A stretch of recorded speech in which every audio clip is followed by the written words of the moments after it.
Hello दोस्तों, स्वागत है आपका कृषि क्रांति की इस यूट्यूब चैनल पे। इस वीडियो में हम बात करने वाले हैं मध्य प्रदेश में दो एग्रीकल्चरल यूनिवर्सिटीज़ हैं, उनमें आप कैसे एडमिशन ले सकते हैं।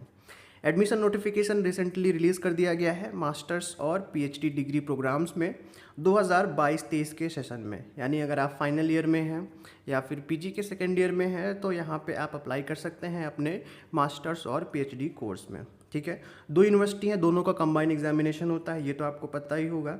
अब बात आती है कि एग्जामिनेशन आपका कब है। एग्जामिनेशन आपका 26/6/2022 यानी 26 जून 2022 को शेड्यूल किया गया है। ऑनलाइन एप्लीकेशन फॉर्म कब से फिल कर सकते हैं? 20 मई से 10 जून तक ऑनलाइन एप्लीकेशन फॉर्म आप फिल कर सकते हैं। रिजल्ट आपका आ जाएगा 4 जुलाई को और आपकी जो फाइनल मेरिट लिस्ट है ये पब्लिश हो जाएगी 14 जुलाई को। अभी तो हमने बात कर ली बेसिक डिटेल्स, अब मैं आपको आगे कुछ इंपॉर्टेंट बताने वाला हूं, तो इस वीडियो को एंड तक ज़रूर देख। सीट मैट्रिक्स की बात करें तो लास्ट ईयर जितनी सीटें थी उसके पहले जितनी सीटें थी उतनी सीटें यहाँ पे बताई गई हैं। जैसे एग्रोनॉमी में देखेंगे तो जबलपुर में आपको 16 सीटें मिलेंगी, रीवा में आपको 10 सीटें मिलेंगी। तो इसी तरह से डिपार्टमेंट वाइज आप सीट मैट्रिक्स देख सकते हैं। तो टोटल सीटें आप देखेंगे तो 135 आपकी फ्री सीट है और 119 आपकी पेमेंट सीट है जबलपुर में। रीवा में देखें तो एग्रोनॉमी और हॉर्टिकल्चर का कोर्स वहाँ पे कराया जाता है, तो 9 सीटें फ्री और पेमेंट में वहाँ पे आपको मिल जाती। अब नेक्स्ट बात आती है आरबीएस के वी ग्वालियर में कितनी सीटें हैं। तो अगर एग्रोनॉमी में आप चेक करेंगे तो टोटल आपको 36 सीट मिलेंगी। 12 सीटें आपकी ग्वालियर में, 12 सीटें इंदौर में और 12 सीटें आपकी सीहोर में। ठीक है, तो टोटल आपकी जो सीट हो जाएगी एमएससी एग्रीकल्चर के लिए 256 सीट्स है। इसी तरह से एमएससी एजी हॉर्टिकल्चर में आपकी 352 सीट्स हो जाएंगी। अब यहाँ पे बात आती है कौन से स्टूडेंट एलिजिबल हैं इस एग्जामिनेशन के लिए। तो देखिए, सबसे इम्पोर्टेंट बात ये होती है कि जैसा लास्ट ईयर हुआ था 2021 में, पल पल में नए नोटिस आ रहे थे, नए चेंजेस हो रहे थे और जिसने भी SSR report last year submit करी थी सबको एडमिशन मिल गया था, एमपी में भी और आईसीआर से भी। तो आपको क्या करना है? सबसे पहली बात तो एंट्रेंस के लिए अप्लाई करना है। अप्लाई क्यों करना है? क्योंकि फ्यूचर का किसी को नहीं पता। मुझे नहीं पता कि अगला नोटिस क्या आने वाला है आईसीआर के द्वारा, किसी को भी कुछ नहीं पता है। तो यहाँ पे इस नोटिस में आप कुछ चीज़ें हाईलाइट ज़रूर करना चाहेंगे कि college to be constituent college of SEUs. पहला पॉइंट, अगर आपका कॉलेज कंस्टिट्यूएंट कॉलेज है किसी भी एसईयू का, एसईयू मतलब स्टेट एग्रीकल्चरल यूनिवर्सिटी, जो आईसीआर की लिस्ट में है, तो आपको यहाँ पे अप्लाई करना चाहिए। कोई भी कंस्टिट्यूएंट कॉलेज है, चाहे वो गवर्नमेंट है या फिर प्राइवेट। अब ये मैं नहीं बोल रहा हूँ कि प्राइवेट कॉलेज डायरेक्टली यहाँ पे एलिजिबल है, लेकिन आपका अगर कंस्टिट्यूएंट कॉलेज है किसी भी एसईयू का तो आपको यहाँ पे अप्लाई करना चाहिए। एलिजिबल कौन है? मेनली जिनको आईसीआर का एक्रेडिटेशन है वो एलिजिबल हैं, बट ट्राई आपको भी करना चाहिए। यहाँ पे नेक्स्ट पॉइंट देखिए क्या बताया गया है। College permitted by ICR through separate circulars. अब आईसीआर कोई नया सर्कुलर रिलीज कर देता है और इन कॉलेजेस को कोई ना कोई रियायत दे देता है, कोई छूट दे देता है, तो उस केस में ये एलिजिबल हो जाएंगे। ठीक है, ये बात आपको समझ में आ गई।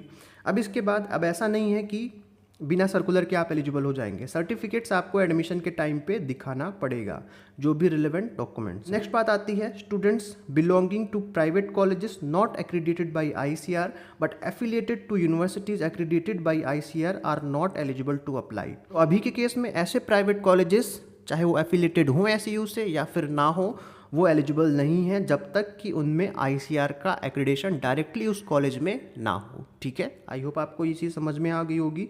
और इसके बाद लास्ट ईयर का ये नोटिस रेफरेंस देके बताया गया है कि ऐसे स्टूडेंट्स जो फर्स्ट बैच है अपने कॉलेज के वो सभी एलिजिबल हैं इस एंट्रेंस के थ्रू, जैसा कि लास्ट ईयर एक नोटिस आया था। ठीक है, मतलब इसका क्या होता है कि 2018 में आपका कॉलेज स्टार्ट हुआ हो, ठीक है, और आप पास आउट हो रहे हैं 2022 में, तो इस केस में आप एमपी में एडमिशन ले सकते हैं, भले ही आपके कॉलेज को एक्रीडेशन हो या ना हो। इंडिया के किसी भी कॉलेज में आप ऐसे पढ़ रहे हैं जो 2018 से स्टार्ट हुआ हो, आप उसके फर्स्ट बैच है, तो यहाँ पे एडमिशन आपको मिल जाएगा। ठीक है, तो ये चीज़ आपके मन में क्लियर होनी चाहिए। आईसीआर एक्रेडिटेशन वाले इस कंपलसरी नोटिस का कोई भी मतलब नहीं रह जाता है। अगर यही यूनिवर्सिटीज़ एसएसआर रिपोर्ट सबमिट करके बैक डोर से एंट्री ले रही हैं जेएनकेवीवी और आरवीएसकेवी में, तो बस ये एक नोटिस मजाक बन के रह जाता है। लास्ट ईयर आईसीआर ने इस पीडीएफ को रिलीज़ किया था अपनी वेबसाइट में, और ये कोई एक्रेडिटेशन की रिपोर्ट नहीं है, ये ऐसी यूनिवर्सिटीज़ की लिस्ट है जिन्होंने अपनी सेल्फ स्टडी यानी एसएसआर रिपोर्ट एक्रेडिटेशन के लिए आईसीआर में सबमिट करी थी 17 अगस्त 2021 के पहले।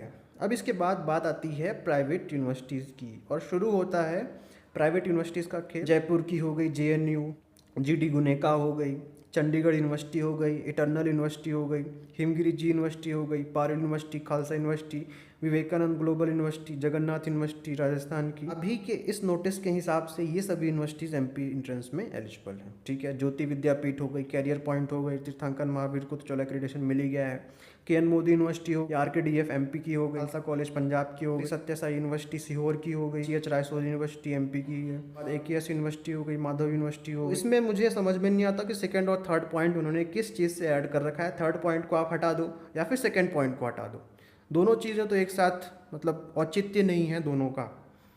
अब यहाँ नहीं पता कि स्टूडेंट्स ने ये चीज़ नोटिस करी है या फिर नहीं, लेकिन ये चीज़ ज़रूर हाईलाइट करनी चाहिए, नोटिस करनी चाहिए। और इसके बाद बाबा साहब भीमराव अंबेडकर यूनिवर्सिटी, ये भी इसमें एलिजिबल है। नेक्स्ट हम बात करें एग्जामिनेशन पैटर्न की, तो 100 मल्टीपल चॉइस क्वेश्चन होते हैं जिसमें कोई भी नेगेटिव मार्किंग नहीं होती है।